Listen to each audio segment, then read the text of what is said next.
Good evening, ladies and gentlemen. This is Brock Beard from lastcar.info. Before we get the show started tonight, I do not want to be insensitive to the events that have happened this weekend. Don't worry, we're not going to have the whole show be about this, but I do want to start off with it. No problems that are happening in this country or in this world are going to be solved on this show tonight. However, I do want to express my condolences to the victim who was lost the other day in the tragedy in Butler, Pennsylvania, and express my thankfulness for the survival of the 45th President of the United States.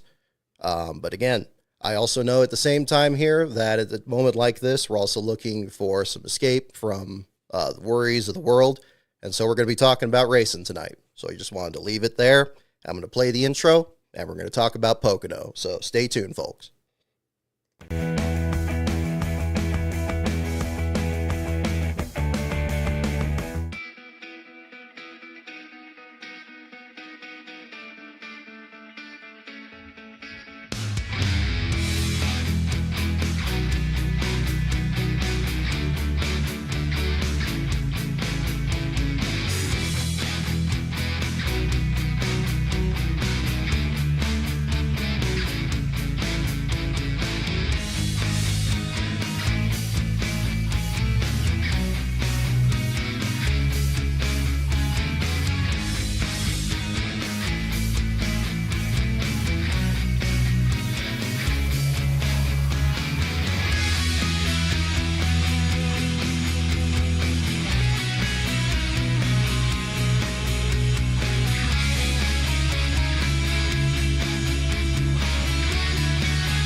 Good evening, ladies and gentlemen. This is Brock Beard from lastcar.info coming at you after the conclusion of the 400-miler in Pocono, where unofficially, pending the results of post-race inspection, Ryan Blaney has scored yet another win at the scene of his first ever Cup victory during that famous battle with him and Kevin Harvick a number of years ago.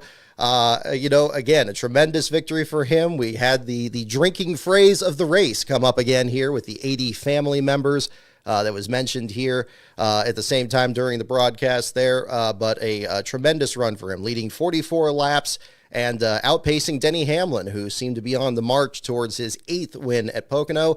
However, he will have to wait another year for that after the very beginning of this at the same time here. So again, an interesting race in some ways. I know that maybe some it probably is going to get ranked a little bit lower in the voting here about it. Was it a good race or not? I think we did have some very interesting strategy that was playing out at the same time here, and the way that things were playing out, and we definitely had our share of attrition at the end. Kind of had like an old school Pocono race feel here from a lot of what was going on at the back of the field there too, including a last place finisher that was settled in very early stages here at the same time. We'll talk about that as well as the Xfinity and the Truck Series race. We will do some trivia here a little bit later in the show. We'll also go ahead and talk about Indianapolis coming up this week. We got big excitement here with the Brickyard 400 coming back for its 30th anniversary. Got a little something for show and tell here, so packed show tonight. Hope you guys will enjoy it here as we cover the action from this weekend. So again, Ryan Blaney, your winner over Denny Hamlin. Alex Bowman, the Chicago winner with a strong third place finish. William Byron in 4th. Joey Logano takes home the 5th spot. Tyler Reddick in 6th. Brad Keselowski, Martin Truex, Chase Elliott, and Bubba Wallace rounding out the top 10 with a great finish there at the same time. Looking throughout the field here, again, looking at the back of the field as well. Excuse me, let me get a little bit of water here at the meantime.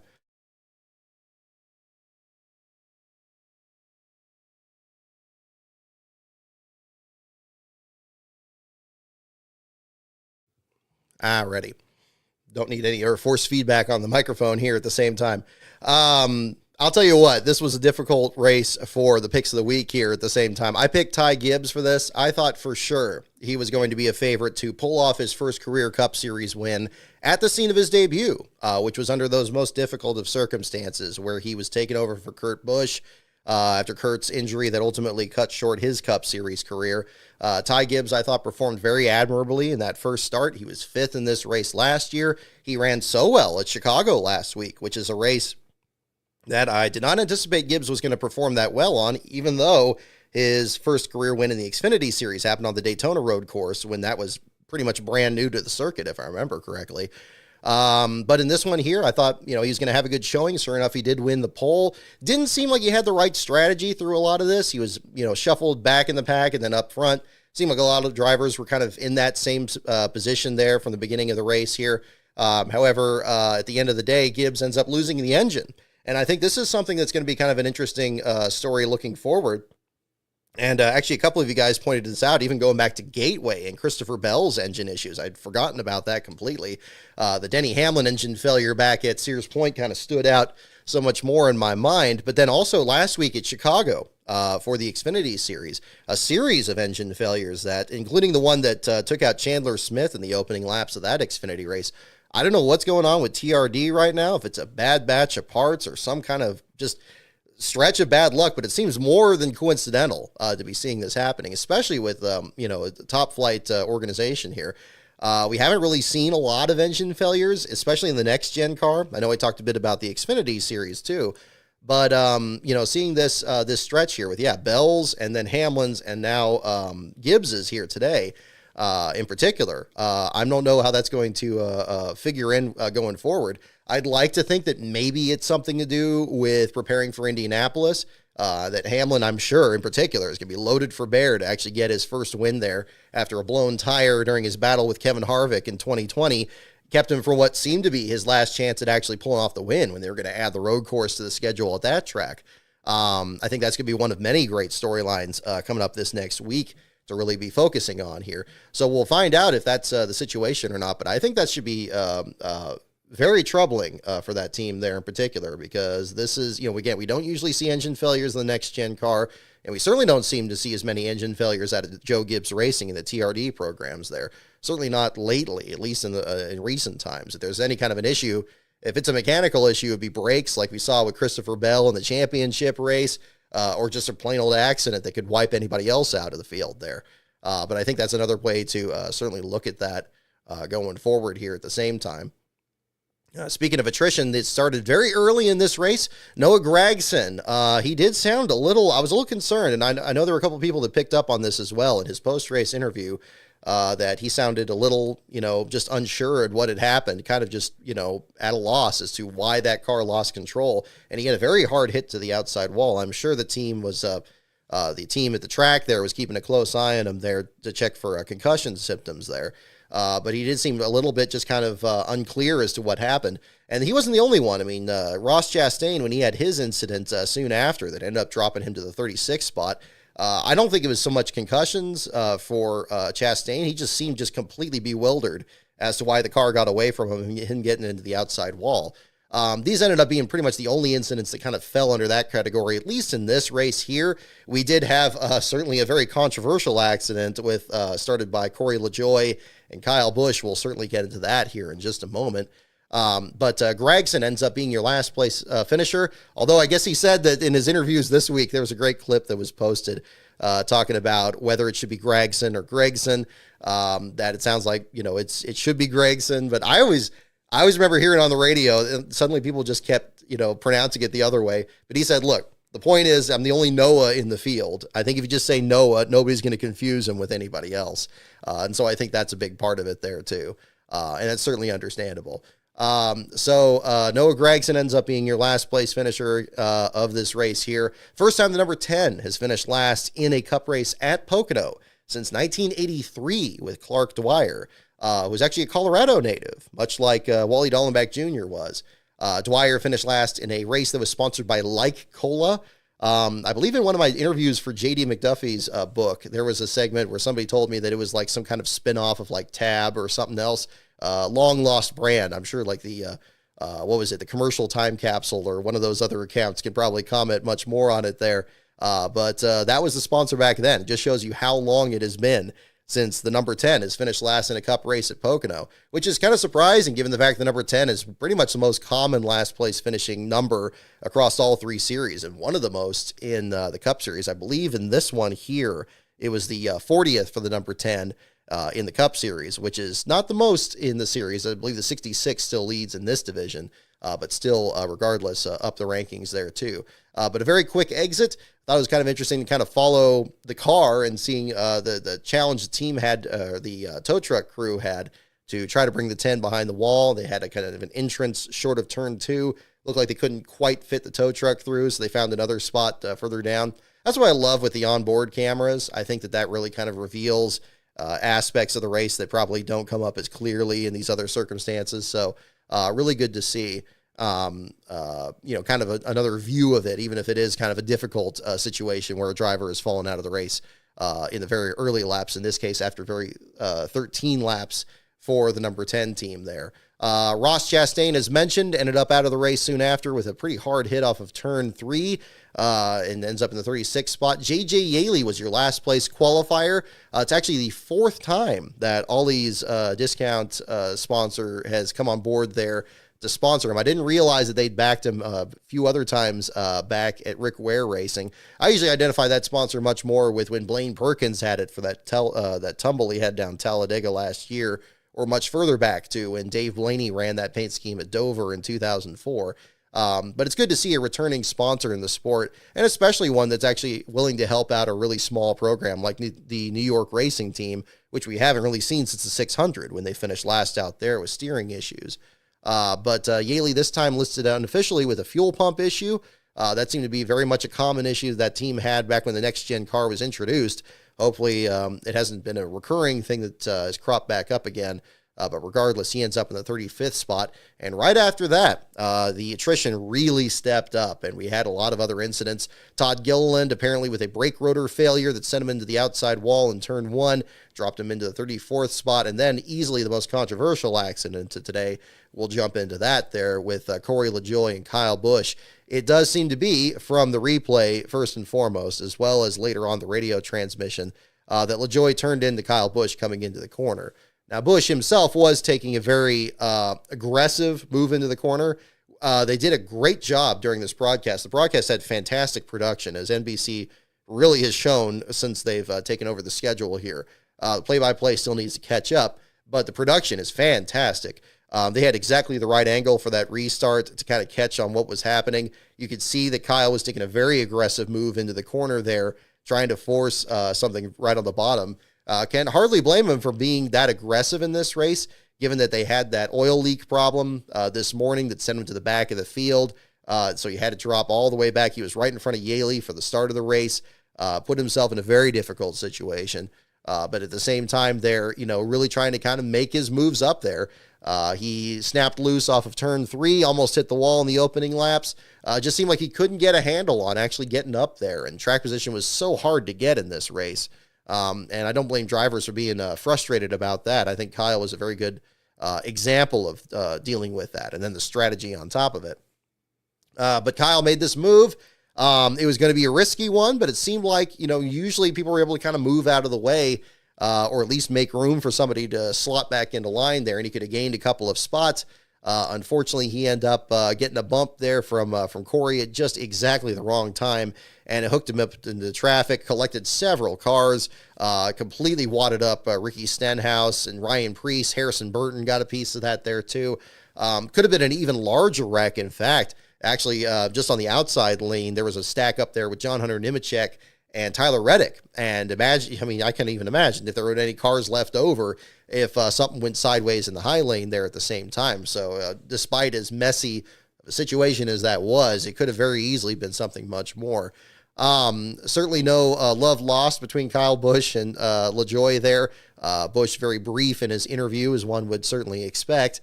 But I guess really at this point, it seems like the broadcasts are increasingly focusing much more on that winning streak, about him extending it. And as somebody that followed Ricky Rudd back in 1999, and hoping that he would extend his streak to his 17th year, especially after winning that dramatic Martinsville race in 1998, I remember during 99, and, you know, I will say this because I empathize with those of you, if you're Kyle Busch fans watching the show tonight, because that's definitely been another part of that at the same time. When, you know, when Rudd was trying to get a win in 1999, it just seemed like every stupid thing was happening. And obviously he was kind of behind the eight ball back then because he was driving for his own team. But he was in the process of going over to Robert Yates the next year because Tide was going over to PPI. And I'm sure he would have loved to get one more win for that team during that year. But he was already struggling so much in 1998 when he won the Martinsville race. But 99, I remember there was a race at Watkins Glen where he had like the best car. He was right up there, but then a piece of pea gravel from the runoff area got stuck in the transmission, and it somehow was enough to take him out of the race. So it's the little things that happen. And I sense probably, you know, something very similar with Kyle Busch, you know, in this year. And it's inexplicable, I think, to an extent, because he came in with such high expectations for the RCR team last year. They had such great success very early in the season, but they just weren't able to maintain that. And this year, even from the start of the season, you know, even with the 3-wide finish at Atlanta, and, you know, that seemed to be a fine start to this year for him. That seems to more have been the exception. You think back to Kansas at Sears Point, both the races I've covered this year, trackside, he was in the top 5 and got spun out of a chance at going for the win within the last 10 laps of both those races. In fact, at Sears Point, his tango with Chastain happened on the last lap. So, you know, again, sometimes you see this with drivers, and it's really difficult to see. You know, I think that the one good thing with Kyle is that he's still, you know, even these days with, you know, drivers getting younger and younger in the Cup Series when they start out, he still, you know, has, I think, plenty left in the tank. If he ends up with another team, or if Childress somehow finds another gear here or something to get him up to speed, and they could recapture what they had early last year, you know, he'll certainly get the most out of it, as I'm sure he's been trying. But it does seem like these broadcasts are focusing much more on him trying to get to that 20th year, consecutive season of winning a race, going back to his rookie campaign there, you know, driving for Rick Hendrick.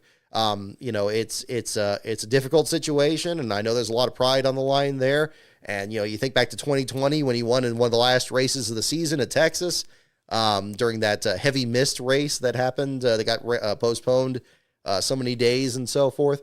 But yeah, you know, I think that'll be, it's going to be something that I don't think the pressure is going to go away. And I'm sure that Kyle puts plenty of pressure on himself. But it is difficult to watch in some extent here, because you do have just a series of incidents, and it's just like, you know, he seems to get in the right position and then just something else happens. And it's an unpredictable sport. It really is. You can find yourself in a position where you think you're doing everything right. You think you have the right strategy and so forth, and then everything just gets swept out from under you. And he's just kind of finding himself in that position. But in terms of fault, I wouldn't really fault Kyle on this one. As aggressive as that move was, I certainly understand it. But with LaJoie's role in this, I don't. Now, I think the other question with this is, you know, this is not the first incident I think that LaJoie has been criticized for. I like to give the benefit of the doubt to him, with any of these other drivers too. But there does reach a point where, yeah, I mean, you know, you've seen drivers that become the common denominator. They always end up being the driver that's involved in a lot of incidents. We've talked a lot on this show about when Ernie Irvan went through that back in the 90s. You think about Ross Chastain or Carson Hocevar being in this same position. I think that's where we always keep talking about that. And, you know, I think at the end of the day, when they get in those situations, they find themselves in a better position on the other side of it here.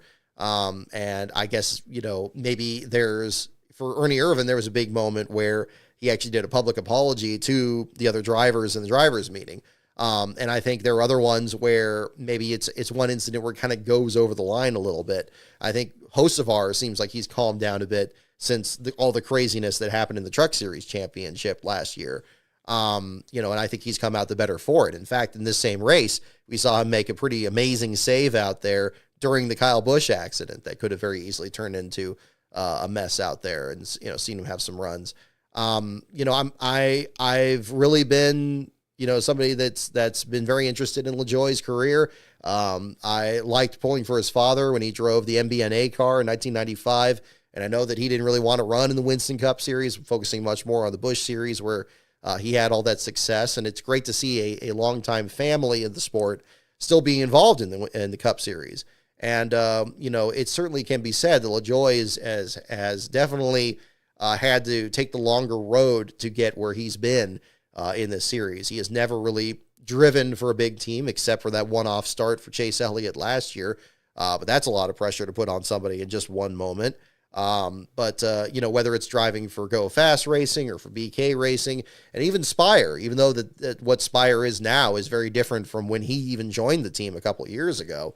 It's difficult, but it must be said though, at the same time, when you are driving for a lot of these small teams, you still have to show respect to the other competitors. You can't be driving over your head. You can't be getting in incidents like this.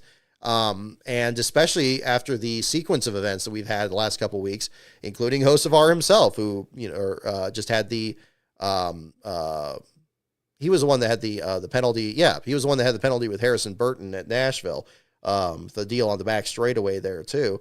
Should there be some penalty for this incident here? Maybe. I'm sure that Stenhouse and Harrison Burton and these others weren't too happy for being swept up in there. But I don't know what the proper solution is. Hopefully it gets handled internally and, we just see LaJoie start to improve and, not being involved in these.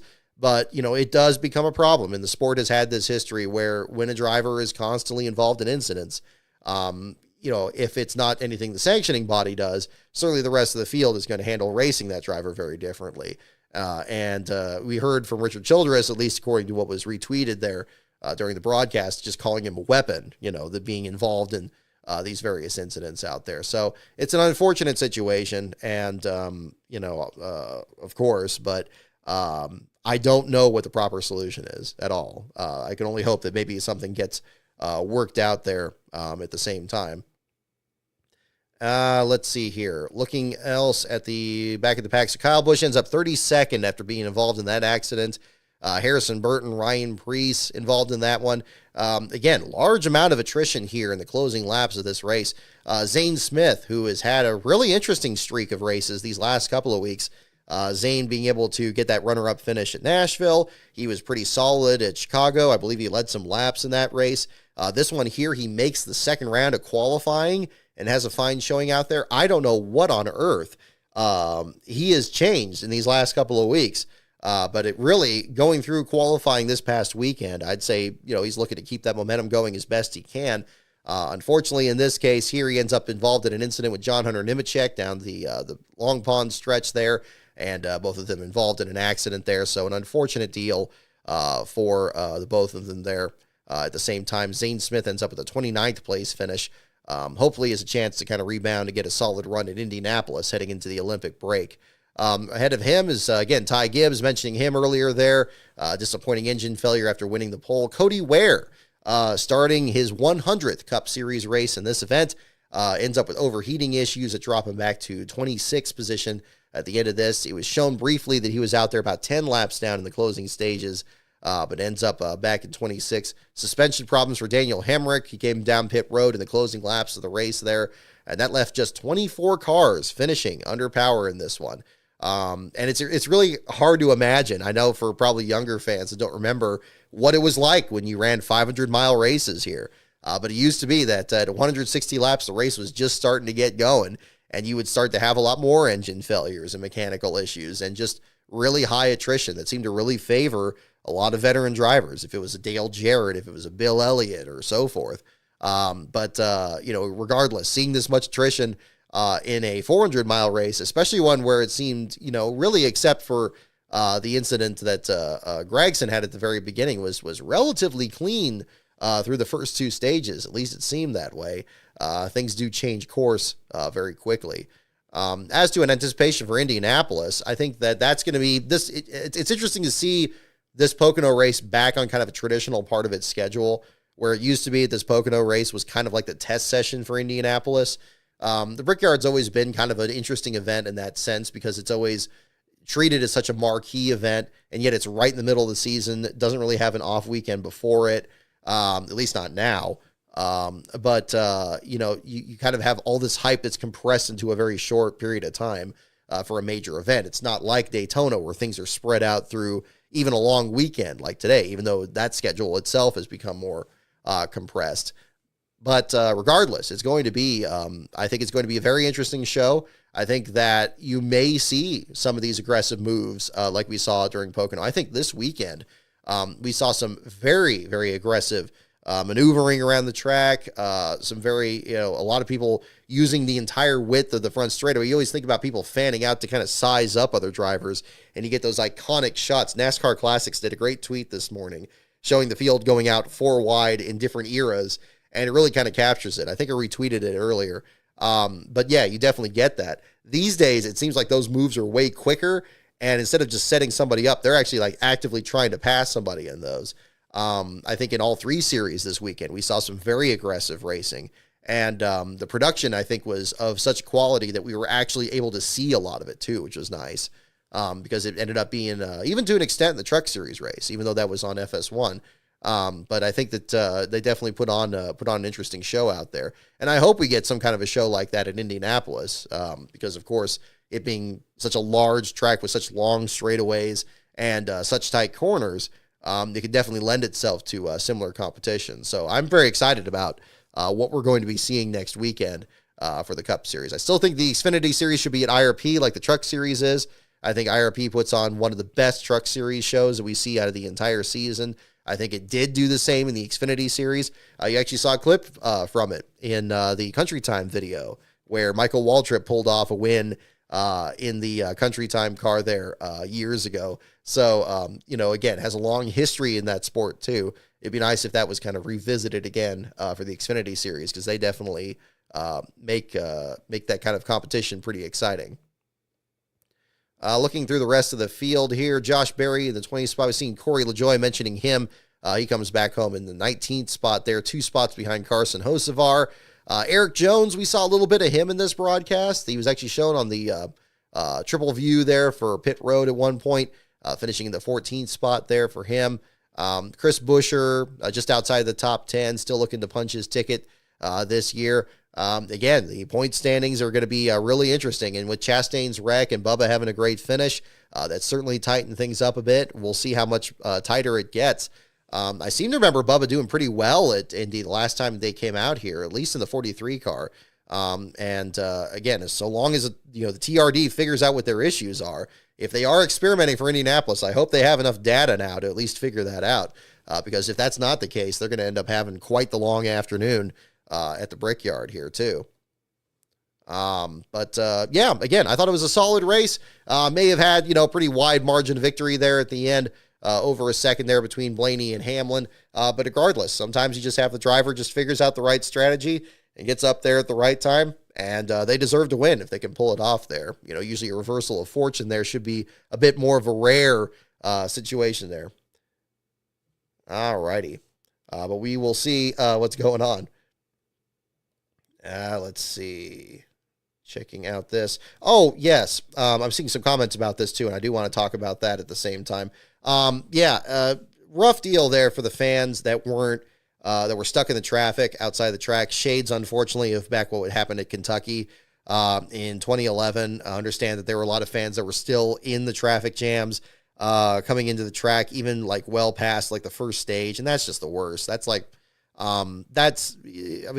it's one thing if you go to a race and maybe you have a difficult experience out there or something like that. But if you're not even getting to the track, I think that's just terrible. Now, I do think that probably the reason that it happened in this case probably had something to do with what happened on Saturday in terms of law enforcement being available. I don't know that for sure, but that seems to line up. But regardless, it's unfortunate for the fans out there, and I hate that anybody that wasn't able to see the race there because they do put on a good show. It's a beautiful track. I'd love to cover it one of these days. Haven't done it yet, but that's definitely something to keep in mind. So I was pleased to hear that it was a sold-out race, though, which is definitely big since this is now the one date they have. I was very critical about the time back when they had 2 races that were 6 weeks apart. And I think that always was kind of a bizarre feature of the schedule there. But I do think that they put on a tremendous show for the fans that are up there. I know Lastbro drove by there when they did the trip to New Hampshire last year, and seemed like it was a beautiful area, but definitely kind of an interesting track to compete on there. But hopefully something gets worked out there. I'm hopeful that if it's, whatever has to happen on the customer service side or whatever to work that out. I saw there were some tweets there during the race, but we'll find out if that's going to be something that gets rectified going forward. Looking back to Saturday's Xfinity Series race, Cole Custer joins Ryan Blaney as being defending series champions who pulled off the wins here this weekend. Custer pulling off the win, the first for Ford in the Xfinity Series this year, the first for Stewart-Haas Racing on the year in general, which is great. I'm glad there's something that they could take home from this year to keep going, although we do know that there's going to be 2 cars out of the Haas effort next year in the Xfinity Series, as well as the 1 chartered entry in the Cup Series for the Haas effort in 2025.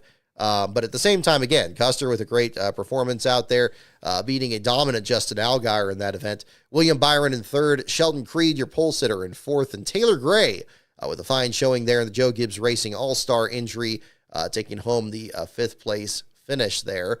The back of the pack, this was also settled very quickly. Dawson Cram ended up being your last place finisher when the brake pedal went to the floor in turn 1, and he was very heads up. He did the one thing that you're absolutely supposed to do when you see these wrecks, and you hear it from a lot of these drivers, and they were right to show some of this other footage, as egregious as it may seem at first, that, drivers try to spin the car out, have the rear of the car get into the wall first, and really minimize the damage of an incident like that.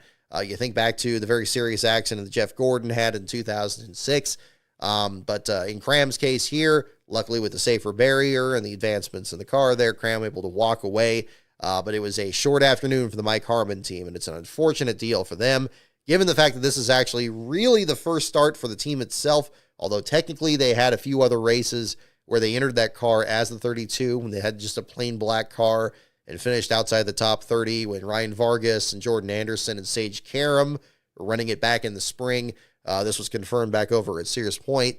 That was really the Mike Harmon team with Harmon calling the shots there. Unfortunately, now they have a wrecked car. I don't know what the plans are for Indianapolis. If you think back to Indianapolis, that was site of the famous Applebee's discourse between himself and Michael Annette there before. So it's definitely a track that this team has attempted in the past. I don't know how many cars they have in their inventory and what their plans are going forward. But again, just a difficult year and a difficult situation. Hopefully if there's anything positive from it, when a wreck like that happens, the sponsor is definitely going to get on the screen, and the 10 Mill Brewing Company getting on the camera there at the same time. I guess they had the Froggy style graphic on the rear there, which definitely made a lot of people raising eyebrows like, wait, what's this all about? It's a Frog Brewing Company there that works with this. It's out of Schenectady, and there's more details on that in the article that I posted yesterday. But that's what the situation there was with that. But regardless, 74 ends up with its first last place finish at Pocono. Cram being your last place runner. Josh Bilicki next to last there after an electrical issue with him. Ryan Ellis, Stephen Malazzi, and Blaine Perkins rounding out the bottom 5. Malazzi making his Xfinity Series debut this weekend, driving in place of the number 35 entry there. I was about to say Frankie Muniz, but I think that was a couple of weeks ago. Last week was Brad Perez, who attempted to qualify over at Chicago. Unfortunately, both their teams didn't qualify there. So again, another difficult weekend there for the Joey Gase effort. But again, an important first step for Malazzi, making his Xfinity Series debut. I don't understand entirely why people were so critical of him when the engine blew. I don't know if it's just, pit strategy change and all that. That could happen just as easily. And in fact, during that same caution, Blaine Perkins was dropping off the pace with some damage to the right front of his car. It's very likely the caution could have fallen out, even if Malazzi was still running up to power there. But again, a difficult track for anybody to make their debut in anything. It was interesting to follow his posts on social media, talking about the differences between the Truck Series and the Xfinity Series and how different the cars handle. And again, his story is still fantastic. Him being a law school student and also a server over at Outback Steakhouse there, good ambassador for that brand. Hopefully the first of many there that he's able to perform in here in the Xfinity Series. So again, while the Joey Gay's team still struggles a bit this year, it's good to see that they're doing much like with Josh Realm's team, where he ran in the Truck Series, giving opportunities to a lot of these drivers to really get as many laps under them as they can. And Malazzi is 68 laps shorter or closer rather, to learning much more on what he can do on the track there at the same time. So Malazzi there, and Blaine Perkins rounding out the bottom 5 with suspension issues after a right front damage there to the Perkins vehicle there. Again, I really was intrigued by the camera work in this. I think NBC and USA Network have done a fantastic job with the production. I love the camera angles they did, especially the reverse angle going into turn 2 during the Xfinity race, where you could see the cars literally hop over the tunnel turn there and really kind of show. I mean, you could describe turn 2 being that treacherous, and everybody always knows about the tunnel turn and the accidents that have occurred there. But when you actually see it, and even the modern cars with their high-tech suspension and so forth, and they just run over it like a passenger car running over cable car tracks, and the car just does this, like it's really something to see. And I think that's the kind of insight that really needs to be there. And again, that's why I'm so critical of the play-by-play there, because it's just not to that level. I mean, there's all these. Every time there's a great image like that, that's where you really need to jump on it and actually show, actually explain what you're seeing and what's happening. I know that it seems like they get wrapped up in the pit strategy a lot, which of course is critical, and especially at Pocono. And we saw a big part of that today. I don't think Blaney was really on anybody's bingo card for today, winning the Cup Series race, until he hit on the right strategy and found himself back up front there.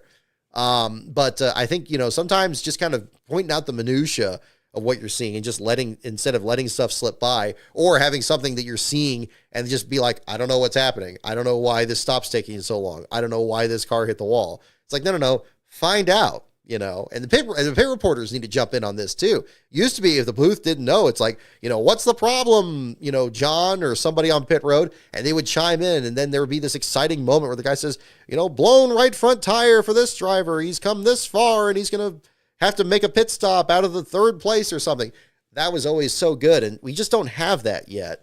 It's just a little disjoint. I know that, talking about the broadcast is a weekly thing on here, but they just keep giving me so much material to talk about. So I think that's kind of one part of it there. So I don't know, but I want to, again, point out that that's, again, not a point against the production at all. I think the graphics, the camera work, I mean, it really shows the track beautifully. That's something I always remember enjoying about going to races, is that, making sure that it tapes at home, so we can come back, you can see how it looked to the viewers at home, and you can kind of fill in the gaps from what little stuff you see at the track. Because of course, being at the track is the best experience, because you can just pick out any driver in the field and, any vantage point you want, and try to see what's happening. But of course, on a broadcast, that's going to be limited, even with the tools that are available today. So hopefully that's something that gets worked out going forward there. But again, congratulations to Custer for pulling off the victory there. Ended up being a triple header weekend. We just barely got a Truck Series race in on Friday. Kudos to NASCAR for pursuing this as well as they did. And I'm really a big fan of what NASCAR has kind of backed into from the Chicago race last week, which is creating these timed races. Now, I've not been a fan of things like the caution clock and all that other absurdity that's happened before, or the qualifying sessions where you had a round where, you send everybody out and it's whatever the best lap can be. But I think setting this early and having a call over the, the officials feed, which everybody can hear, and saying what time, if there's a delay, even today when there was not hardly a cloud in the sky, they were saying okay, 5:20 local time, it's going to be the white flag. If the race is still going at this point, that's going to be, that's going to be it. They're going to have to wave the white flag and it'll be the checkered flag. So now the teams can work with it. And while things do change, obviously, with, rain coming into the area, I mean, it even happened this morning with a crazy, the only pop-up shower in the entire East Coast, and it goes over Pocono. Just absurd. But, you could have a situation like that where, you would have that information. At least with weather, the teams can actually look at a radar screen and kind of base off their strategy there. In terms of when a race is going to be cut short by darkness, that's always been fudged quite a bit. I think back to 1993 at Darlington, and there was a similar situation. A lot of rain in the area, got pushed late in the day. They didn't have lights at the time. So they basically had to come over the radio and say, okay, we're racing to this lap. But the problem with that, of course, is if you get a lot of cautions, then this lap may be well after dark. And that could be a difficult situation. So I like that they're doing this with the time. I like that the network is jumping in on it and showing a clock on the screen. Again, this all goes to production. That's fantastic work to build on this. But I think of all these rule changes, and I know NASCAR is very common at changing these things along the way, I think that's definitely a change for the better. I think it's a great idea, and it adds an extra level of intrigue to the sport. It's not a gimmick. This is something that just has to happen. If it's going to get too dark where, the spotters can't see, or NASCAR's officials can't see, or if it's going to be dangerous, there needs to be some kind of a hard line drawn there. And the other thing is too, is like, you also have the effect of, it doesn't change anything about reaching the halfway point or getting past stage 2 or whatever the situation is for a postponement.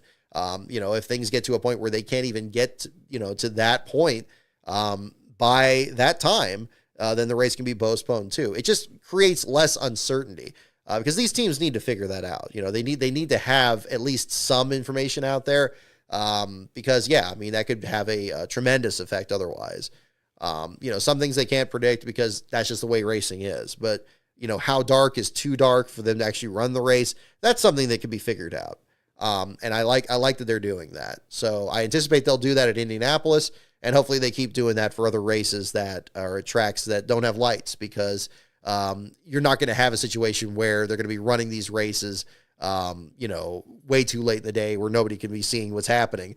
We've seen races in New Hampshire and even Indianapolis, I guess, to an extent. I think the one that Casey Kane won was well late into the day with all kinds of delays. Hopefully we won't see that. It sounded like the weather forecast could be better next week. But again, without hammering it too much, I think that was a great decision. And the other great thing about it was what we saw in Friday's Truck Series race. And even though the FS1 coverage was by far the weakest of the weekend, as it always seems to be, some of the views were just gorgeous. When they even with their camera guys doing what they usually do, they were actually kind of catching some of these fantastic shots of the sun going down behind turn 3 and just this beautiful yellow glow coming across the track like we used to see at Homestead, like we see now at Phoenix every year.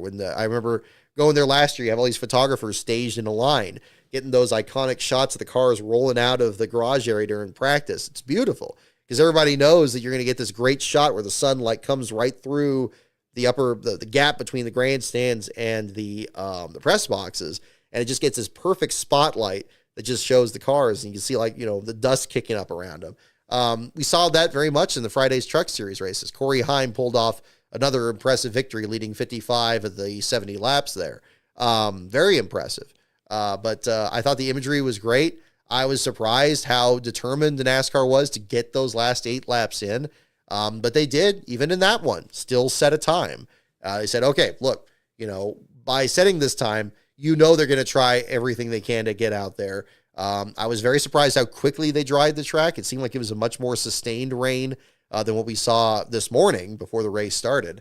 But I thought they handled that very well. And you knew that they were going to keep trying it because we weren't at that time yet. So again, I think it's also great for the fans at home too, to be perfectly honest, because I think when you have this rain coverage, I've never been a big fan of rain delay coverage. I've been very open about that. I think it could be fun and goofy and silly and all that, and there's a place for that. And I'd rather they be fun, goofy, and silly doing that than when they're actually covering the race. I think that, that should be much closer to, just kind of giving us as much information as possible and, making it as exciting as it can be. But I've never been a big fan of it. And I think the other part of it is always because they string you along too. Like when it kind of transitions from being like pre-race, like we're about to get started, to like, okay, we're filling time now because we know it's going to be a long delay. They do all these shots where they don't show the track. You don't get really to see, people are interviewed indoors, so you don't really see the rain. They're always like hiding the ball, and they're always like doing all this stuff where it's like, oh, we have a window. We're going to get started any minute now. We're pretty close to getting started. And it's like, meanwhile, it's like pouring outside. Like I was at Darlington in 2019, and like, they're like, they're doing opening ceremonies, And meanwhile, there's like rain literally pouring out from underneath the safer barrier in turns 1 and 2. It's like, well, they're going to have to dry that at the very least. Like, I don't think we're going to, do a command to start engines right after these intros are done. But you just don't see that on TV, and it's a production, and and it's something that can hide the ball there. But when you have this timer thing in there, it's like, okay, good. I know at the very least, if they can't start it by, this time, if they can't even get like a couple of laps in at that time, or if they can't get in most of the race, if the race hasn't even started yet, like, okay, I can plan out the rest of my day. I mean, it's already a big enough commitment to have this series be running 38 weeks a year, especially if it's, most weekends have 3 races a weekend. That's a big commitment, especially when you have so much other, competition out there. And I know that there's some that are like, oh, well, why would you ever request less racing? I mean, people want to actually indulge in, what they like as much as possible, for sure. But I think it's another thing that would be a way to make it so when racing's not happening, you're just sitting there and waiting. Like, you don't want to turn this into, some kind of stick and ball sport or something like that, where you're just waiting for, the rain to stop or the field to dry or anything else there. That's always the least enjoyable part of it. If I would explain this sport to somebody that's never experienced it before, I would leave out the rain delay stuff in general. And yeah, we got wet weather tires, but we've seen the limits of those this year too. They're not even willing to always run them, or they're going to let teams come up with their own strategy. It's just a mess to explain to somebody else. So that's going to be kind of the situation there. So again, long roundabout on that, but at the end of the day, great job there with NASCAR with having these timed races. I think that's a nice way to kind of look at what's going on. 2019 race ended because of a hurricane. Yep, exactly. The Rego 1456. You're very right. They were squeezing that one in because there was a storm that was rolling in. And in fact, we visited Charleston that weekend, and like the next day there was storm surge going through there. That's how close it was in terms of that weekend there. So that was probably more the exception than the rule. But the Truck Series race was gorgeous. There's some great photos. Brad Perez took some pictures there, them loading the equipment up after the race. Looked like days of thunder. Looked like dawn instead of dusk. Just gorgeous vistas out there. I'm not a professional photographer by any means. I just take what I do on my phone here, which is what you see whenever we do the trackside coverage there.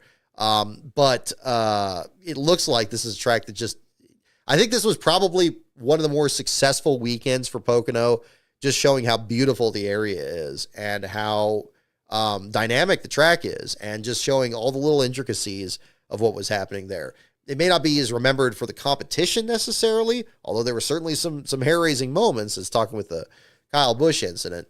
But I think it really showed the track very well. So I think that again, the production staff deserves another attaboy for that there too.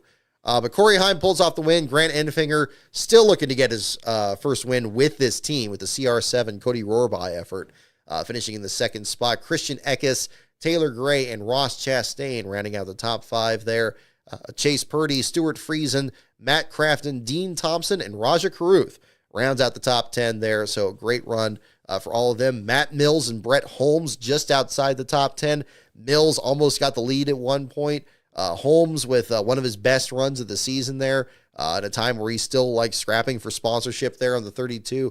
Fine runs for both of them, especially after Holmes, when he got last at Nashville in their last time out here. The last place finisher in this race, incidentally, was Spencer Boyd, which was, I believe, the second last place finish for the number 76. This was kind of an interesting little dig through the archives. If you check out the article on the Last Car.info page, you'll see this.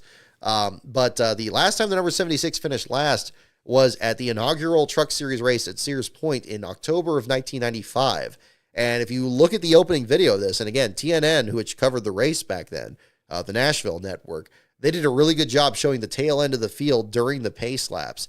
And you can see the number 76 was one of 4 different trucks. It was basically a backup truck to one of the top teams in the sport at the time.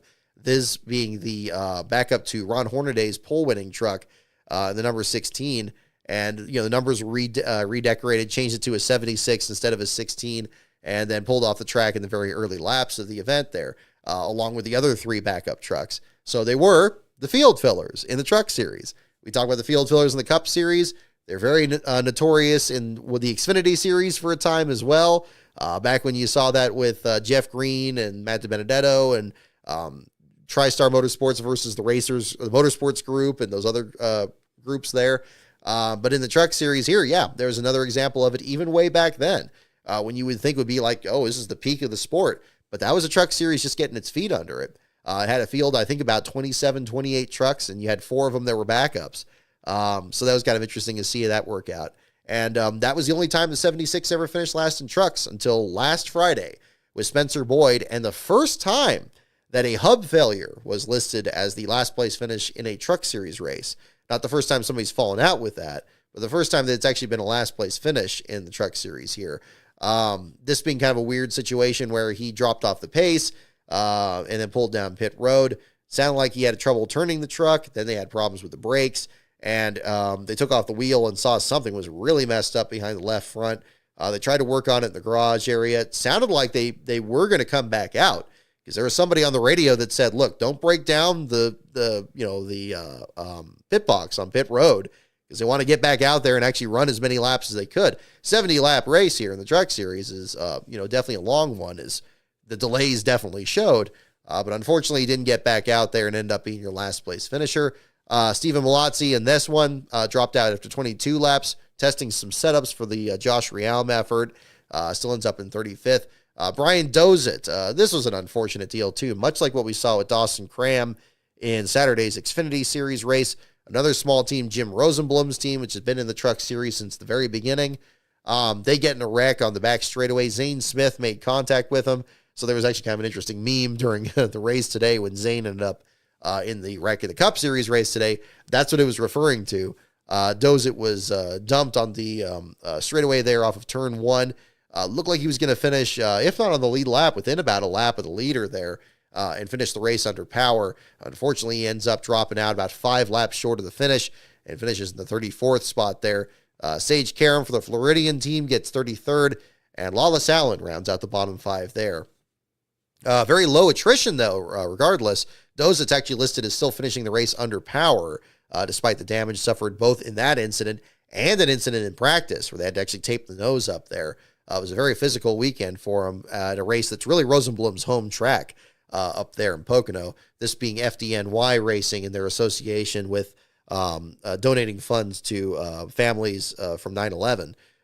So families of victims and firefighters' families from that efforts. There's a great segment that's on the FDNY Racing page that was done by the Speed Channel years ago there, but they did a fine job with that one there too. So if you want to get more information on that story, that's in there as well. But again, great job by Corey Heim pulling off the win. He and Christian Eckes are just the big fish in the pond there in the Truck Series. It's only a matter of time till both of them are in the Cup Series.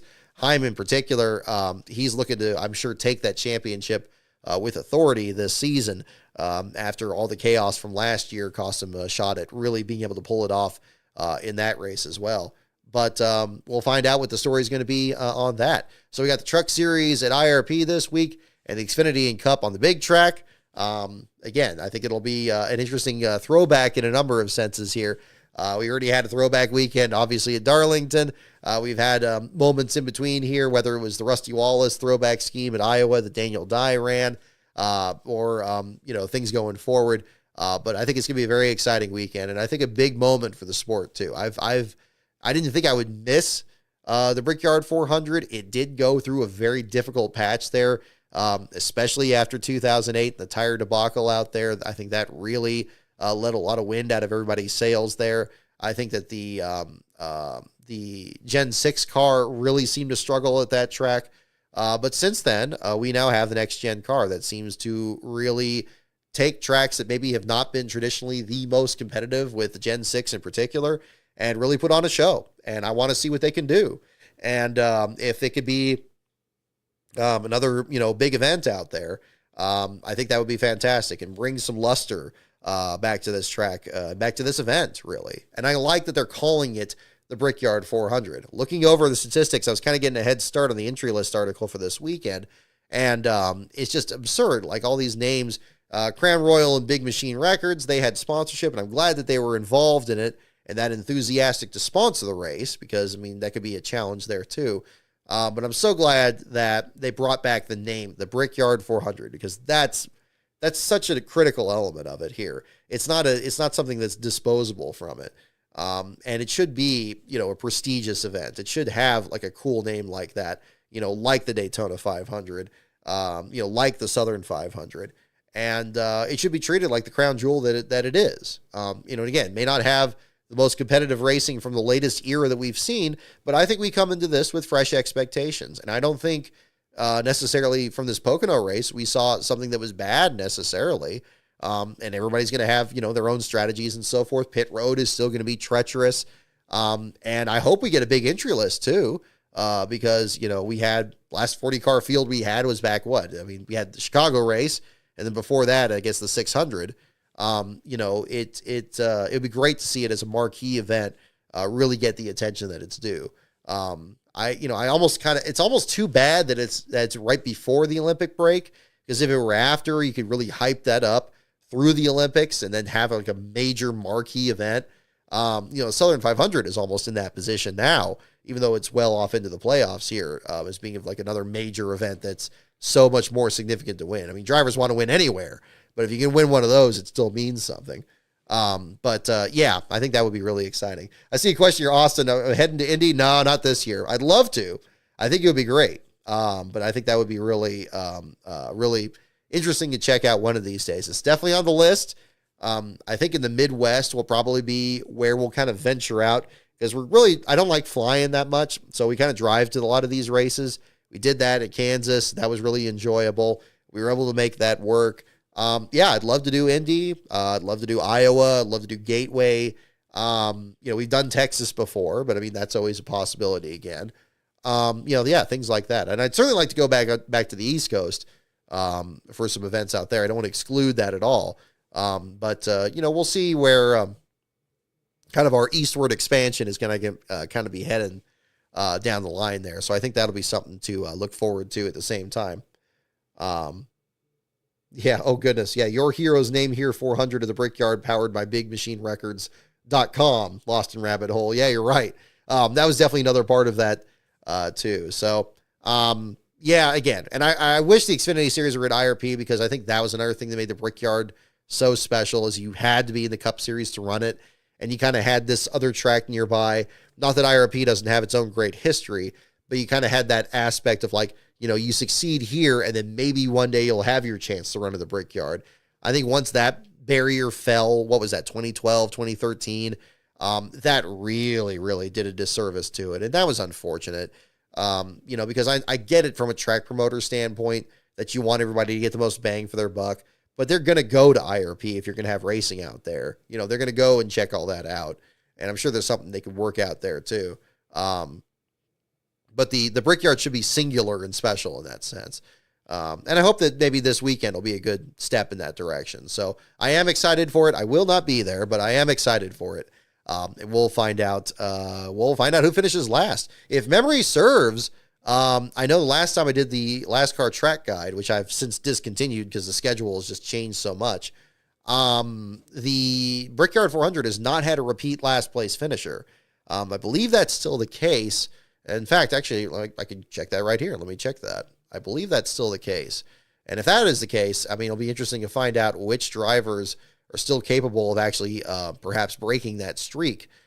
Jimmy Spencer was your first last place finisher of this event back in 1994, and the 2017 finished last in the first two straight races, but it was Elton Sawyer that was last in 95, and the team was already kind of beginning to kind of transition ownership around that same time period anyway. So that's another one to kind of look at. Let me kind of go here. Let's see. I was looking for this one. Just going to pull this up. Let's see. I don't see another one here.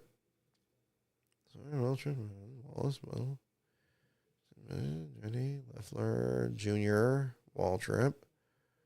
I mean, just such a cross section. I'm kind of looking at, it looks like probably the furthest back we can go. Alex Bowman was last in 2015 at Indy, so he would be one. DiBenedetto in 2016, so he's not in the Cup Series. LaJoie in 2017. Truex in 2018. Landon Castle, who's not in the field. And then Ryan Preece in 2020, the most recent running. So yeah, you have a few. You have one, that would be what? 2, 3, 4 different drivers that could end that streak. So yeah, Bowman, LaJoie, Truex, and Preece are the currently entered drivers that would be in contention for that. Dale Jr. finished last there before, Darrell Waltrip, Sterling Marlin. It's a complete cross-section, but I do not see a repeat last-place finisher. And Eldon Sawyer in 95 is the only driver to score their first last-place finish in the Brickyard 400. So that'll be another one to look at, too. The number of drivers in the Cup Series that are still waiting for their first one, or not really waiting, you don't really want one, but still in position to get their first one, is getting very short these days. But you can always have new drivers coming into the circuit and possibly joining that list as well. Yeah, seeing a couple floating around diecasts of the 94 thing. Yeah, those diecasts are just everywhere. The white car with the blue numbers and the gold accents. Yeah, so that would be another one to do. Desert Fox, ever going to do another stream watch along? I haven't thought of that. That's something I'd probably do over the off season. So I don't really have any plans on that in the immediate future. But if we do, I mean, we may do that. You'll definitely stay tuned on the Twitter feed there and at Last Car on Brock, and I'll give more updates on that. But yeah, if I do another one, it'll probably be over the off season. We'll have some fun with that. I wasn't sure how much people were into that, but I'd love to do one maybe with the race that I remembered more clearly and I could kind of comment more on it. I don't want to just have you just sit here watching me just kind of sit here and not do anything. So I guess that would be another part of it there too. Let's see here. We'll do some trivia here in just a moment. Yeah, my dream broadcast team, Michael. Yeah, I mean, again, it's a tough call. I think Alan Besto could be fantastic, but I mean, I'll tell you what, that other, oh goodness, I've forgotten his name. The guy in ARCA that came up, I am really impressed with him. I think he's got a real good future in the broadcast. And, another one I like on pit road is Dylan Welch. I think he's done a fantastic job. He has the right level of excitement. He speaks very clearly.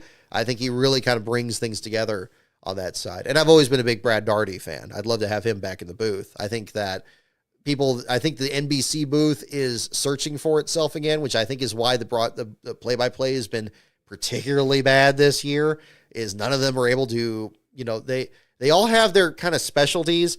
Like, I mean, Steve Letarte is kind of 100% focused on the pit strategy and like the odds of like certain drivers winning and all that. And that's kind of his thing.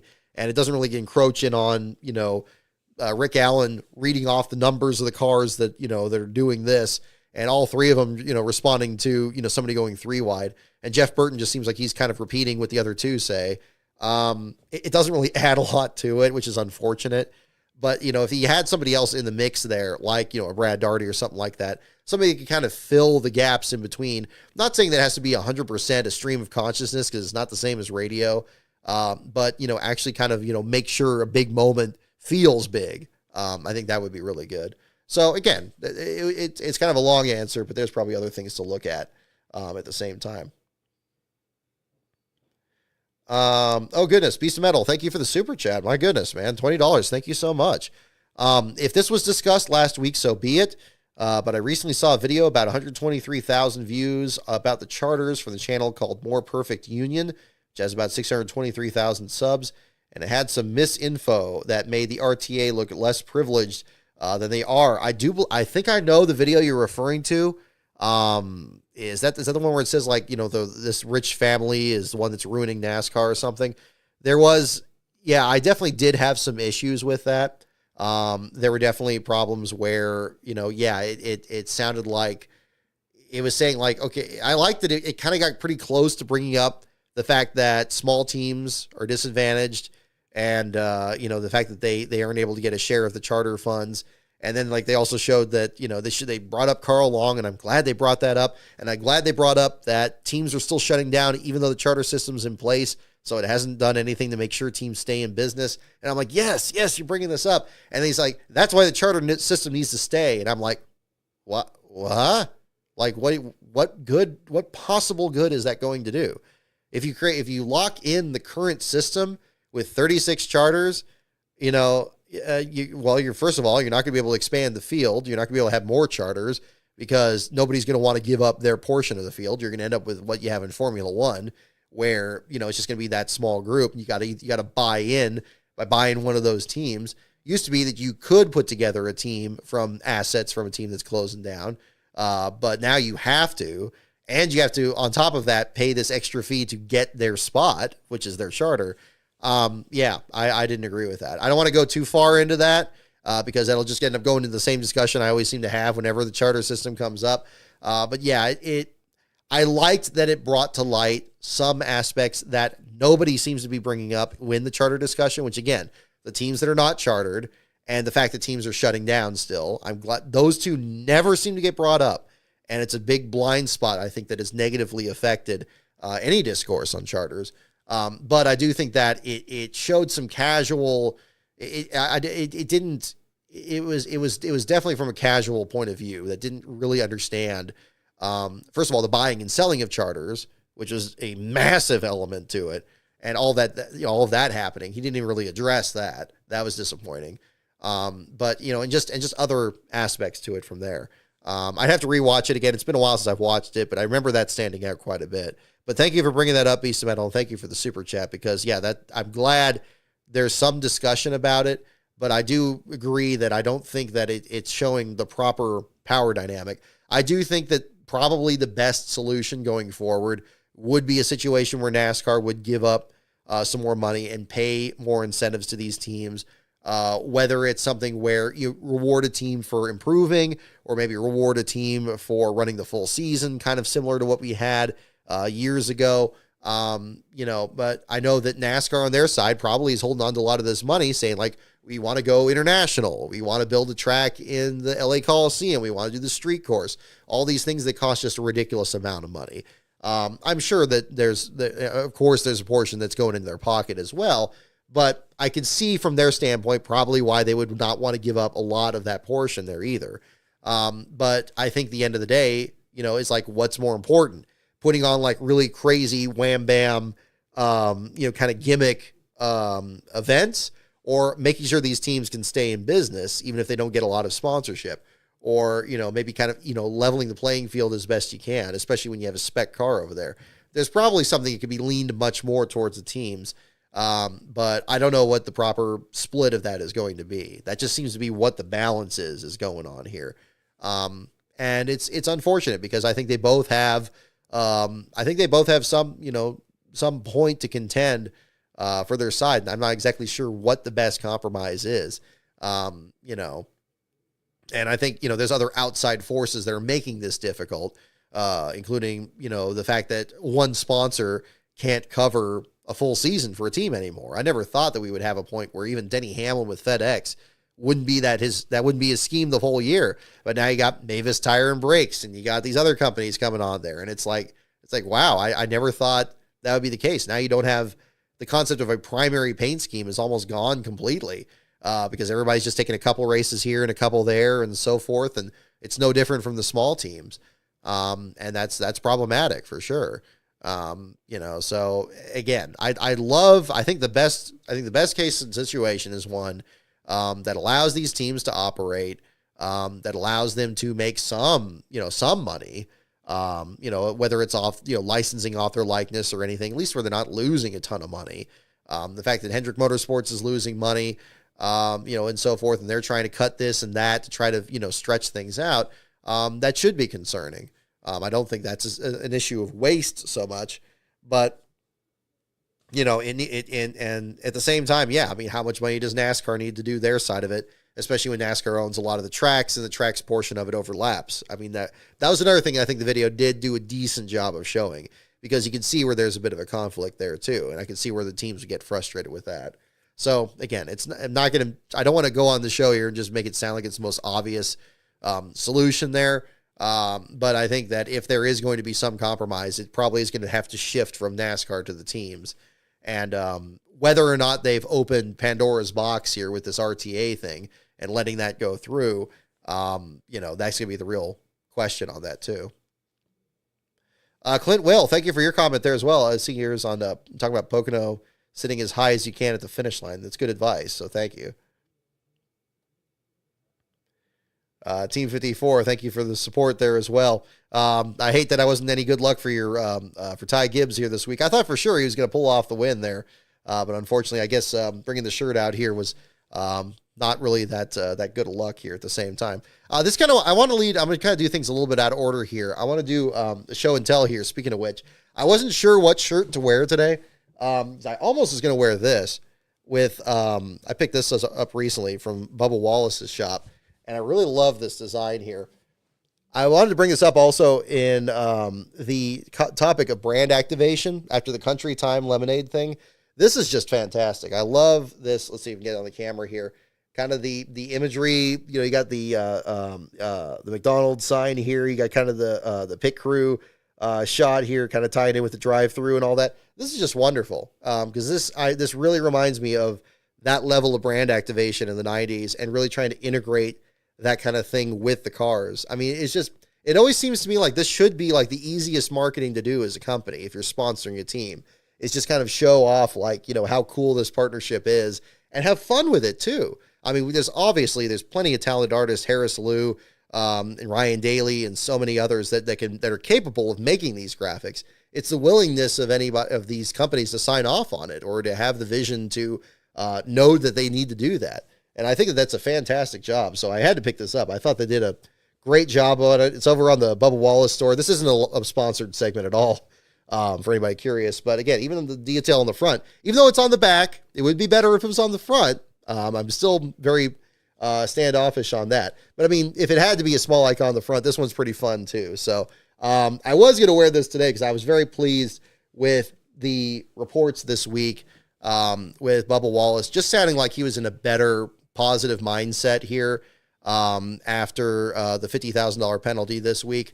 And I want to talk about that too, because I think the incident that he had with Alex Bowman was like the worst thing ever? No, I don't. I think there were a lot of media outlets, some maybe less reputable than others, that were really running with that and just hammering it into the ground. And it's like, no, come on. That wasn't, even when it happened, I just thought, especially on this show here, I really felt like, especially after the Carson Hocevar incident, which also happened under caution the previous week, and him and Harrison Burton and stuff, it's like, oh, well, shoot, they did a penalty for that. They're going to do a penalty for this one here.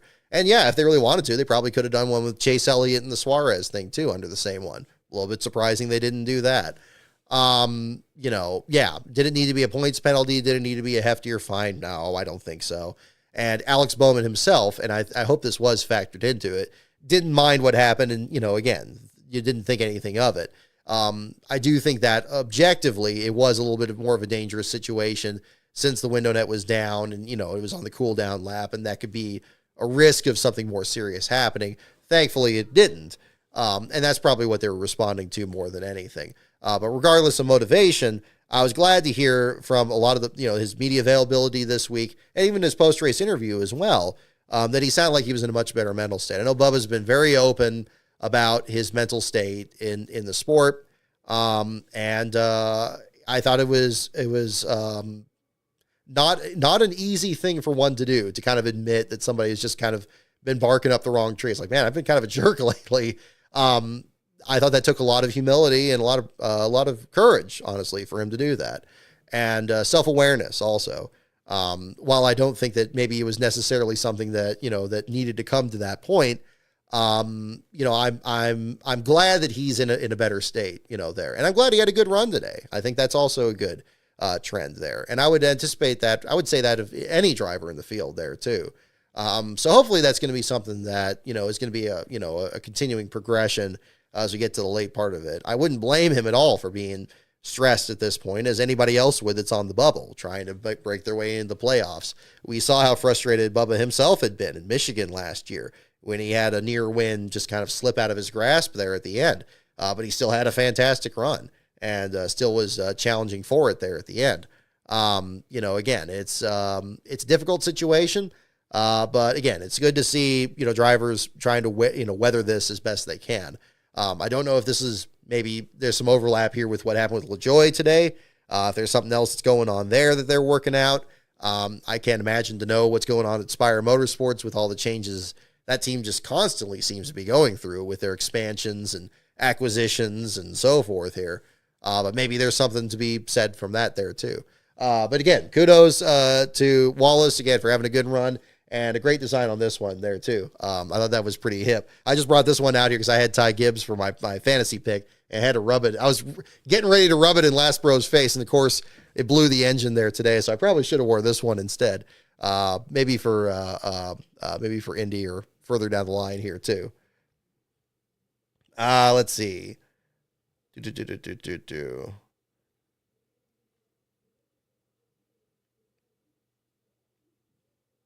Yeah, Andrew Church. Yeah, I'm with you there too, for sure. And speaking of which, and again, I don't want to hammer this too much. I really appreciate the great discussion. Dale Tanhart had a good tweet on talking about the Bubba Wallace thing at Talladega in 2020, and I was commenting on that too. And they actually got a bit of traction here this weekend. I'm really pleased that the discussion over that has become so much more civil. I think that's fantastic. I think that. And it wouldn't surprise me if maybe some of the reasons that Bubba's been frustrated in recent times is still in some way connected to all the ridiculous stuff that happened back in 2020 at Talladega there. I'm glad that people are more open to talking about it and not just jumping into each of their, snow forts and just hurling stuff back and forth. I thought there was a very good discussion on that. And so maybe further down the line, things are kind of getting to a point there where things have kind of, work themselves out with that there too. So, we'll see.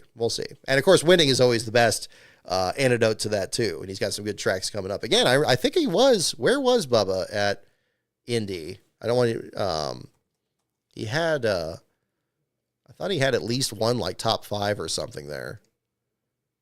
Kind of checking that out.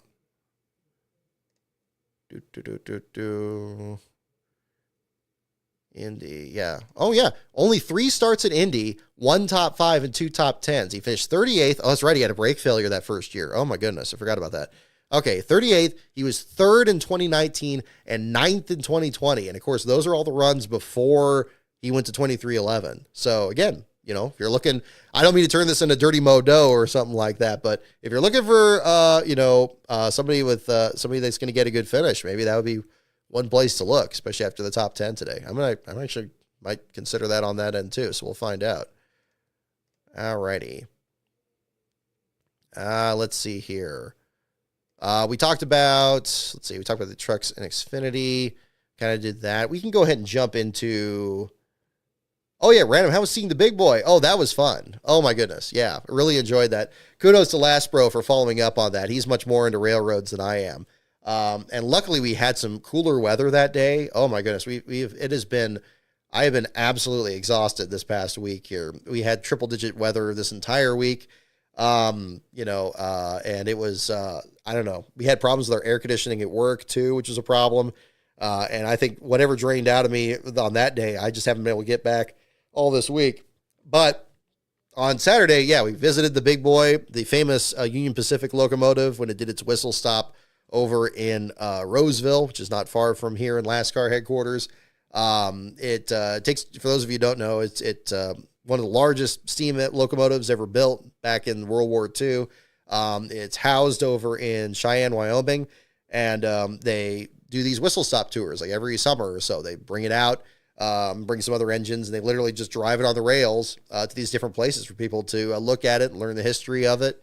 And the only one, I guess one of the only ones, or perhaps the only one that's still in service, number 4014. It was incredible. We saw one, there was a static display in Cheyenne when we were leaving Kansas back in May. And then we saw this one here. It was great. A massive, massive crowd. You see some of the pictures on my Twitter feed there. A great turnout there. All 4 of us were out there. We had a great time. And yeah, glad the weather cooperated there a bit, so it wasn't too unpleasant. But I thought it was really exciting, so I think that'll be another one to look at the same time. Alrighty. But yeah, no, thank you for asking. I did enjoy that for sure. Let's see. Did you see the Shane Van Gisbergen post-race interview yesterday? I don't believe I did. Oh, no tires, just gas. I did see that picture. Thank you for sending that there too. We'll get that all set to go there at the same time.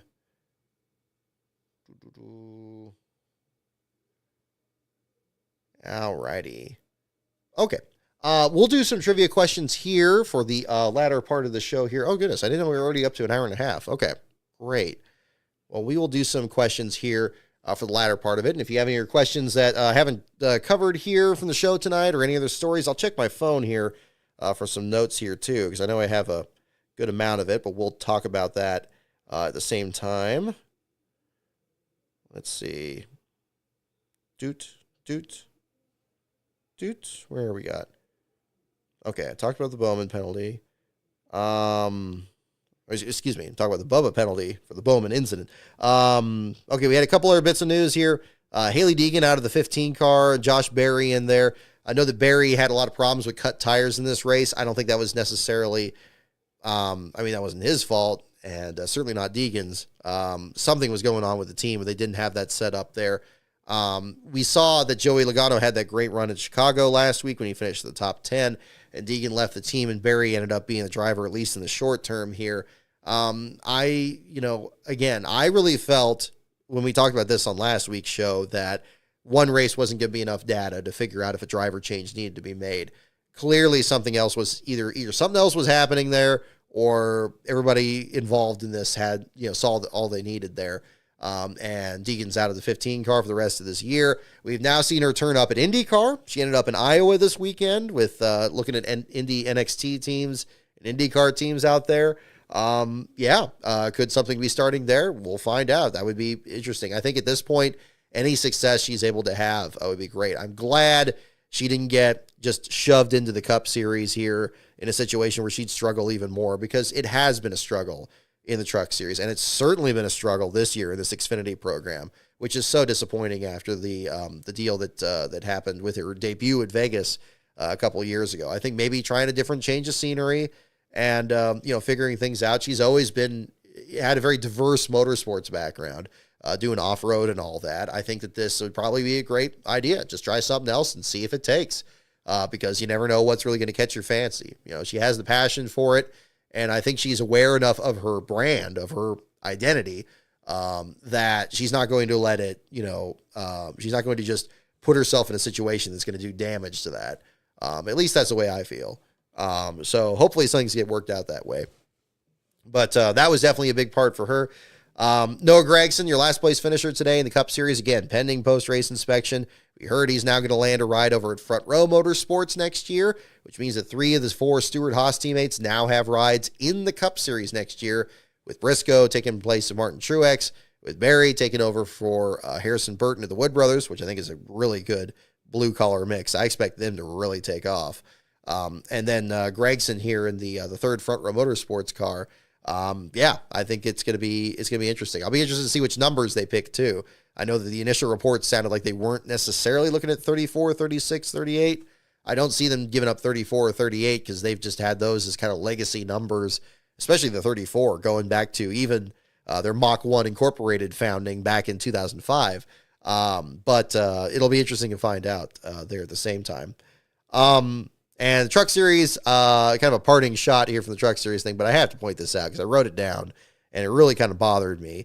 Why on earth they got what was it? They had a situation with getting Sage Karam on the radio. They were trying to get Ross Chastain on the radio.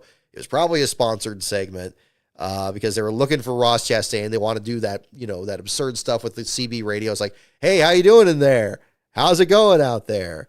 Wow, you passed a lot of trucks, like, the usual fluff piece stuff there. But they're doing this, and then they get Sage Karam on the radio, and then they just clam up. They're like, oh, well, I don't know, like they're expecting Sage to, like, put, Ross on the phone or something like that. It's like, what's going on? It's like, come up with something to say to Sage, for Pete's sake. I mean, this is something that I think is just, and I'm going to go down this road again. It's something that is really, really missing with the booth these days. It seemed like at different times in this, even in the early Fox days, that these guys just knew these drivers and knew these crew members. They knew them well enough. They probably even knew, the names of their wives and their kids.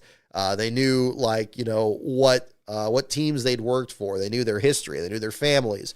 I just don't sense that these days. I think that they have a casual curiosity about these drivers and teams, but that's about it. And it's really disappointing to have it, especially with Michael Waltrip, who's been in the sport for this long, that it doesn't seem to really be coming across that way.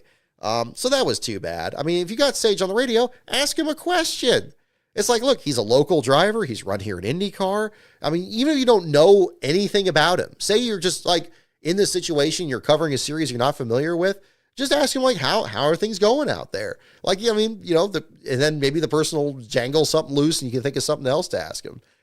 It was just a missed opportunity. And I thought it was pretty silly. And I thought it was honestly kind of embarrassing. And heck, I've talked to Sage Karam. I talked to Sage at Sears Point just this last year. And he was in a situation where he really didn't want to, where he failed to qualify for the Joey Gase team, but I thought he was very easy to talk to. He was very, he gave the interview. He was very professional. And I think he would have done just as well for these guys here in the booth, but it's too bad. And again, it's number 75 on an ever increasing list here of things, but we'll see if that's something that gets maybe rectified in the future. So again, we'll bring out this deal here and do some questions. So we got again here, NASCAR, pits, teams, tracks, drivers, and the wild card. These are the categories. Go ahead and let me know in the chat which one you'd like, and we'll do some questions here for the latter part of the show here. This again, late 90s. Tiger Electronics thinks that the answers may be a little bit outdated, but we'll go ahead and do that. So again, NASCAR, pits, teams, tracks, drivers, and the wild card. Those are the categories. Yes, absolutely. Pocono would be emotional for Sage because of Justin Wilson for sure. And that's the other thing too. I think we had almost a similar situation in the Cup race today. You notice in that one segment, I like when they're doing this thing.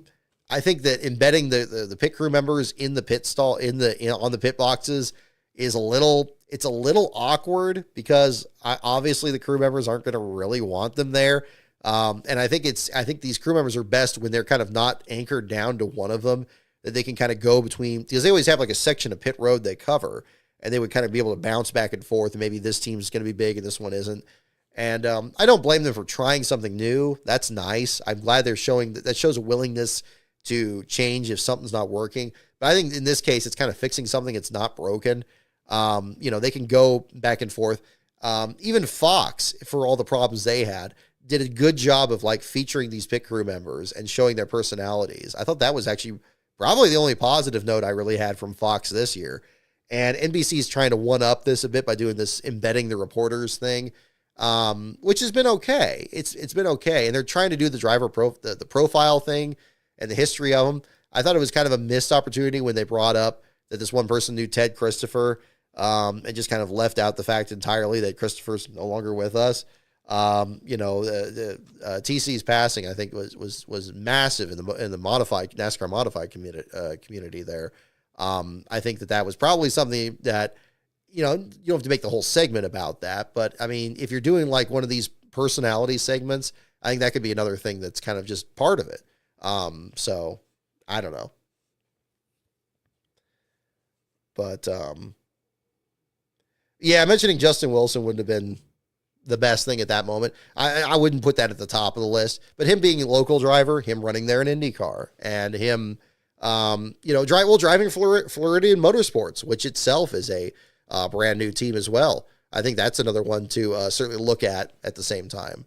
So I don't know. Again, you don't have to mention Justin Wilson. We have a call and inspection, do we? Let's see. Team 54, thank you for the screen cap on the Twitter there. I just saw that. Right on. Let's see here. Where was I looking? Oh, yes, I'm looking at the call here. There it is. Yes, indeed. 2 minutes ago, Bob Pockris tweets, tech complete. Blaney is the winner. 3 cars going back to R&D, Bowman, Bell, and Logano. So again, no issues in inspection. So there is Gregson as your last place finisher. Blaney is the race winner. And looks like 1 Chevy, 1 Ford, and 1 Toyota going to R&D between Bowman, Bell, and Logano. So again, congratulations to Blaney. And it will be a Gregson article, depending on what you prefer there, as the feature tonight. So look forward to that. Yeah, that's pretty much all the other notes I had on my notepad. So we'll do some questions here. Which categories are we looking at? We're looking again. I think I saw a few for tracks. Yeah, tracks seems like it's actually pulling ahead. I see 1, 2, 3. Yep, okay. Tracks has got it. Let's go ahead and do that. All righty. Let's see.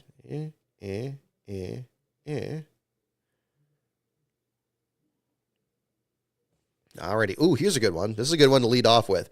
First question. What track has stands named for Jimmy Bryan, AJ Foyt, and Richard Petty? Don't look it up. Try to guess it. What track has stands named for Jimmy Bryan, AJ Foyt, and Richard Petty? That's our first question. Just get a drink of water here.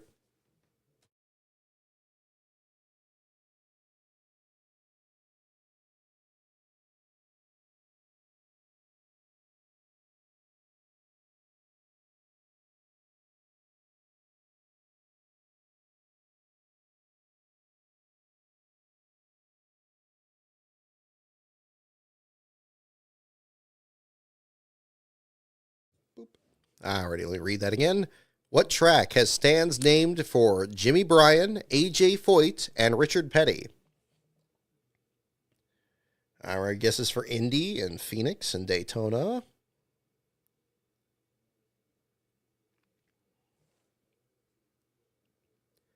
What track has stands named for Jimmy Bryan, AJ Foyt, and Richard Petty? The answer is Phoenix. Phoenix. That was not going to be my guess. I was thinking Indy. Phoenix is the correct answer. Stands named for Jimmy Bryan, AJ Foyt, and Richard Petty, at least as of the late 90s. Maybe that's changed since then. Phoenix is the correct answer.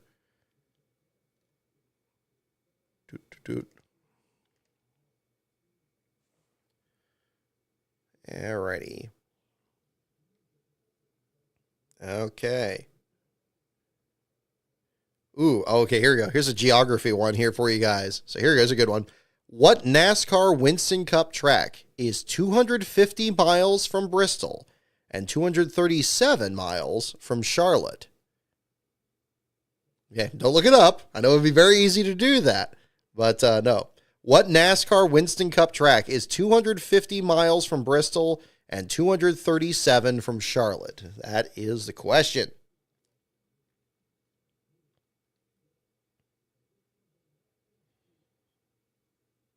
Wouldn't be Indy because Richard Petty never raced there. That is true, Ultimate 23 Dragon.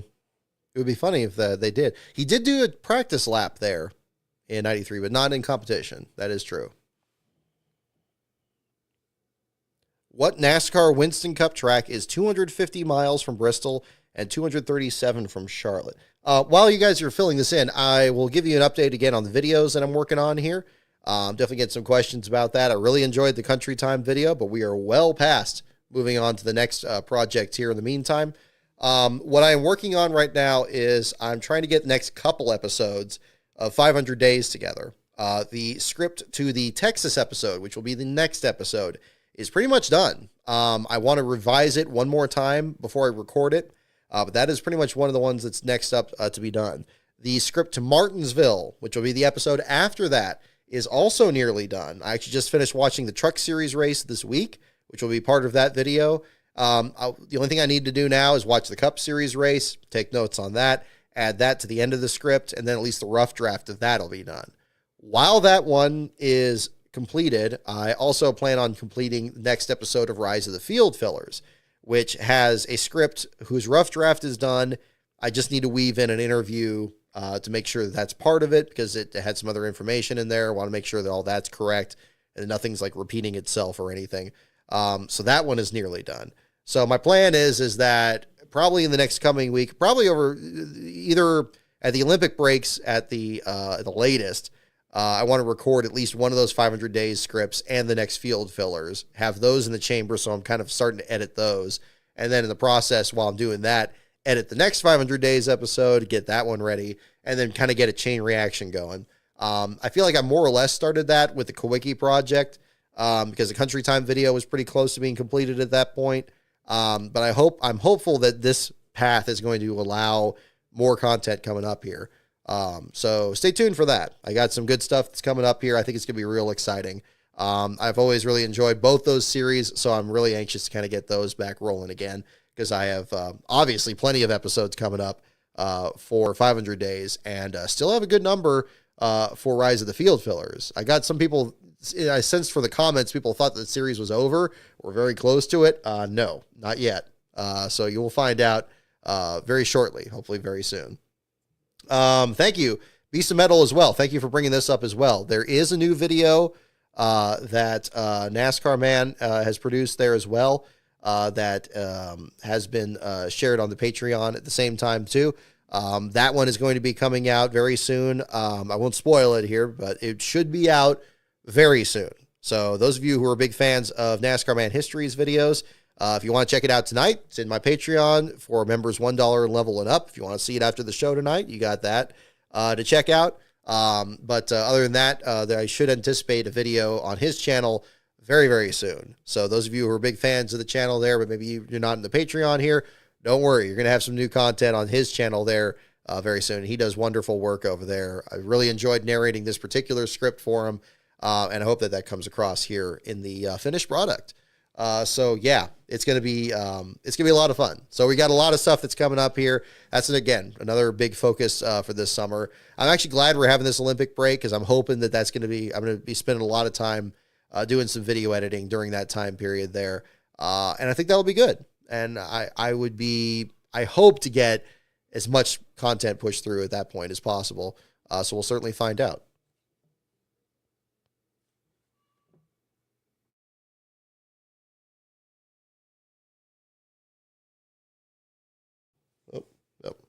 Okay. Oh, we got to get this question here still. What NASCAR Winston Cup track is 250 miles from Bristol and 237 from Charlotte? Okay, here we go. The answer is Atlanta. Atlanta. I think a few of you got that one. I think, yeah, Team 54, you got it. Let's see here. Wayne Stell, looks like you were the first one to get that one. Coca-Cola Super Speedway, there you go. Jonathan, you got it. There you go. And Team 54, you got it as well. All righty. Okay. And let's see. All right. We'll do a couple more here to wrap up. This question here, what track has hosted the most NASCAR Busch Series races? So, of course, what's today? The Xfinity Series. And think about this in the late 90s. I'll read the question again here.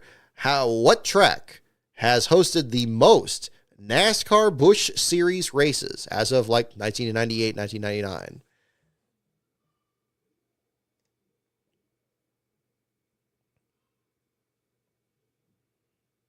Alrighty.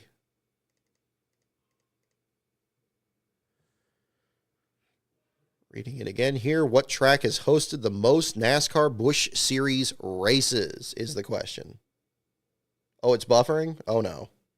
Oh, no. No, hopefully it isn't. Is it buffering? I don't see a warning on here. I was going to wrap up pretty soon, so I hope it hasn't. Still have connection here. Are we good?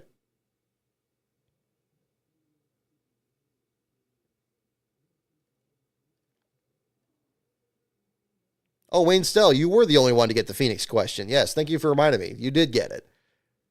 There we go. I see all those Daytonas. I didn't see your Phoenix in there. You got it before anybody guessed Daytona, so there you go.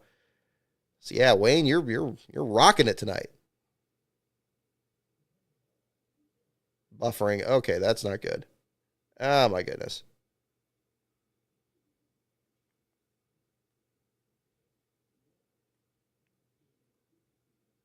Doot. Can you guys still hear me? Is it matter? Is it absolutely like disconnected, or is it just kind of slow? I'm not sure. I should probably pull up the stream myself. Let me see what it looks like. Okay. Oh, that's not good. Oh. No, okay, I can see myself. Can you guys still hear me? Is it matter? Okay. No, I still see myself. Is it still there? Okay. People are still guessing, so that's good. All right. We'll wrap up here in a little bit. We're not too much further here in the show. What track has hosted the most NASCAR Busch Series races? Okay. Yeah, it was. Okay, I don't know why it was slowing down there, but that's okay. I listened to it on here, and it seemed like it was doing okay. Everything's good. Okay. Yeah, up to 98, because that's when this thing was made. It's got I keep looking at this. Yeah, 1998 copyright on the back here. Yeah, sorry for the buffering. I don't know what that was about. I didn't get any warnings on here, but we're almost done, so we'll just power through. What track has hosted the most NASCAR Busch Series races? The answer is Hickory. Hickory. I think a couple of you got that. Hickory is the correct answer. And a couple of you got that one. I think I saw a couple here.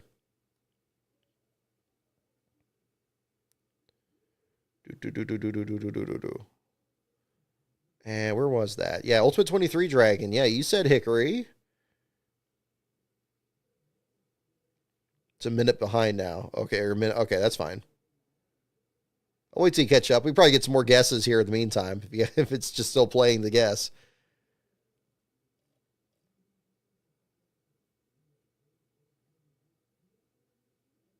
Here, I can just kind of wait here for it to catch up.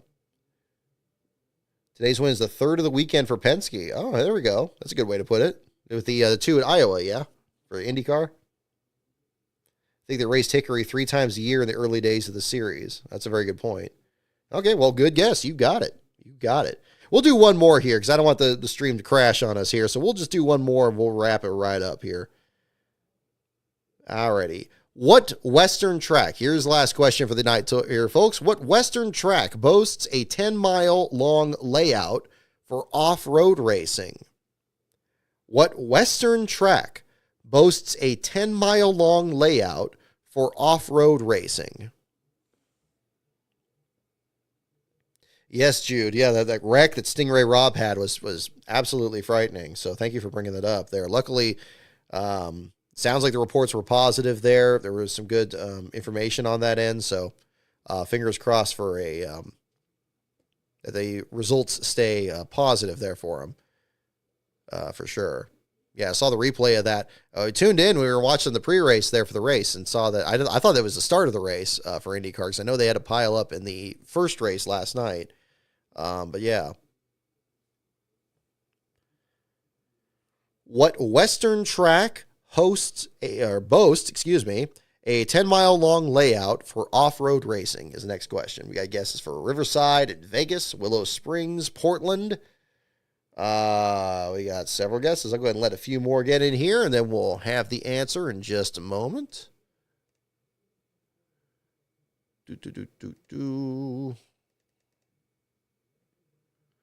Yeah, seeing the post from IndyCar Hub here about Lee Diffie potentially doing his last IndyCar broadcast since him signing the contract there with NASCAR. He'll be fantastic. I love the excitement he brings to the booth. He'll be definitely a boon to these broadcasts for sure. And I know IndyCar is going to miss him because he's done a great job there. I love what he's done with the Indy 500. Whoever takes over to do that at Fox has definitely got their work cut out for him there. So we'll find out.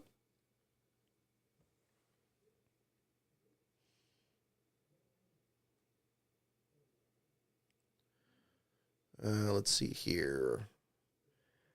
What Western track boasts a 10-mile long layout for off-road racing? Okay, we got pretty much everything here. We got didn't expect to be Hickory. Yeah, no, surprised me too, Wayne.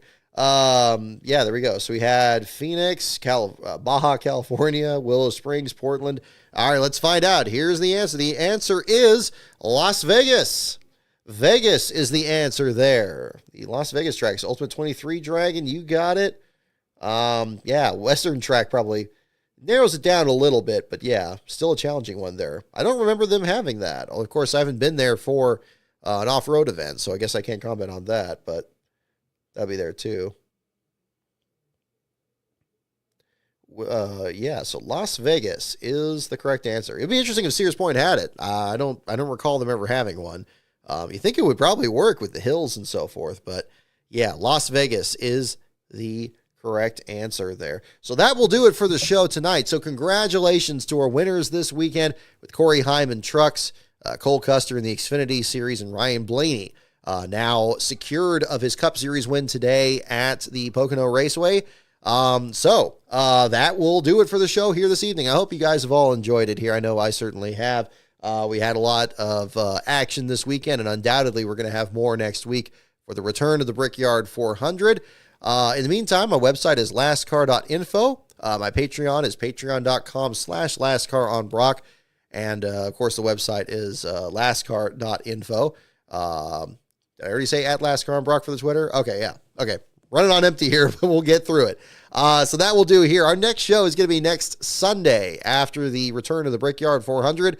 We will talk about the Cup Series and Xfinity Series at the Brickyard, as well as the Truck Series race at IRP. So plenty more to look forward to. Entry list article coming this Friday to discuss a lot of the storylines throughout the field. But we'll, find out by there. So, again, thank you so much, everyone, for tuning in. Have a safe week, everyone, and I'll see you all next time.